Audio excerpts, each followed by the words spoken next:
Continuando o assunto de função quadrática, a gente vai ver na sequência os zeros da função quadrática. O que é o zero? Determinar o zero nada mais é que igualar a função a zero e calcular os valores de x1 e x2. Foi o que a gente fez no vídeo anterior para descobrir os valores de x, certo? Então aqui, calcular os zeros das funções. F de x igual a x ao quadrado menos 7x mais 12. O que eu vou fazer? Eu vou dizer que essa função, ela é igual a zero. Então, o que eu faço agora? Determino os coeficientes A, B e C. O meu A é igual a 1, o meu B é menos 7 e o meu C é igual a 12. E aí, eu vou calcular o delta, certo? Delta é igual, trazendo aquela mesma colinha, B ao quadrado menos 4 vezes A vezes C. Então, delta vai ser B ao quadrado é menos 7 ao quadrado, menos 4 vezes o A, que é 1, vezes o C, que é 12. Resolvendo ao mesmo tempo a potência e a multiplicação, eu fico com menos 7 ao quadrado. 7 vezes 7 é 49. O menos só aparece uma vez. 4 vezes 1 é 4. E 4 vezes 12 é 48. Então, meu delta é igual a 1. Quanto é a raiz quadrada de 1? É 1, certo? Vamos substituir agora na fórmula de Bhaskara. X é igual menos B, mais ou menos a raiz quadrada de delta, sobre 2 vezes A. Se o B é menos 7, como é menos B, menos com menos vai ficar mais ou menos a raiz quadrada de 1 é igual a 1, sobre 2 vezes A, que é 1. Aqui eu vou separar o mais e o menos com o meu x1 e x2. 7 mais ou menos 1, então 7 mais 1 e 7 menos 1. 2 vezes 1 é igual a 2. 7 mais 1 é 8. Dividido por 2 é igual a 4. 7 menos 1 é 6. Dividido por 2 dá igual a 3. Então, os zeros dessa função são os números 3 e 4, ok? No meu segundo exemplo, eu trouxe a seguinte função. F de x igual a 2x ao quadrado menos 3x mais 5.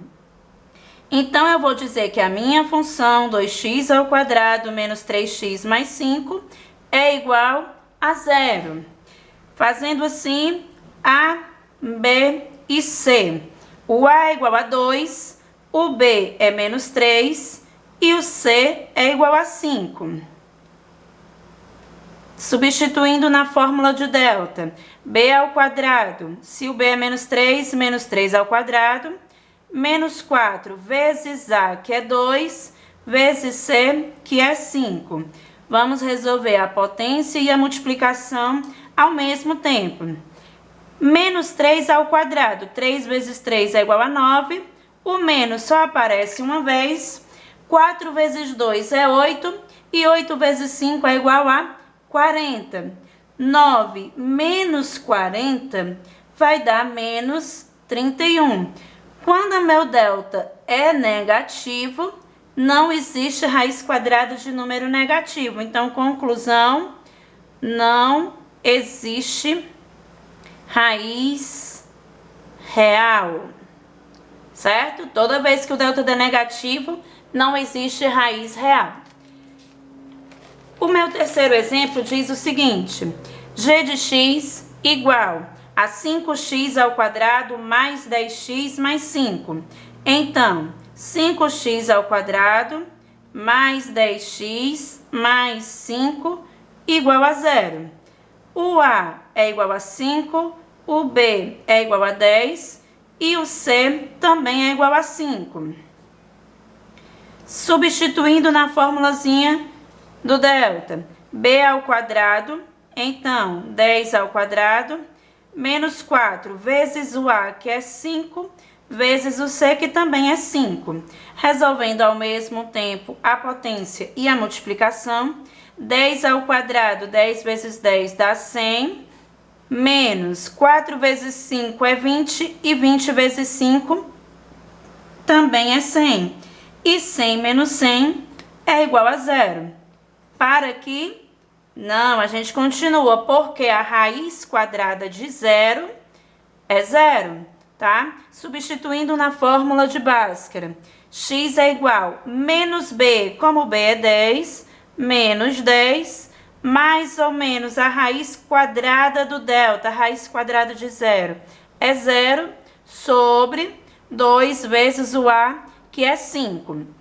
Vou separar o mais do menos. Menos 10 mais 0, menos 10 menos 0. E 2 vezes 5 é igual a 10, tá? Somar 0 ou subtrair 0 vai dar a mesma coisa, não vai mudar nada. 10 mais 0 é 10 e 10 menos 0 também é 10. Então, vai ficar menos 10 dividido por 10, que é igual a menos 1. E menos 10 dividido por 10, que também é igual a menos 1. O meu x1 e o meu x2, nesse caso, deram iguais. Simplificando tudo isso, nós temos a seguinte situação. O delta, gente, ele é chamado de discriminante. Quando vocês ouvirem esse termo discriminante, é a mesma coisa que o meu delta, certo? Toda vez que o delta for maior do que zero, quando ele for positivo, nós vamos ter duas raízes diferentes. Eu vou ter x1 diferente de x2, certo? Toda vez que o delta for igual a zero, que foi esse exemplo anterior, nós vamos ter duas raízes iguais. O meu x1 e x2 são o mesmo resultado. E toda vez que o delta for menor do que zero, quando o meu delta for negativo, eu não possuo raiz real, ok?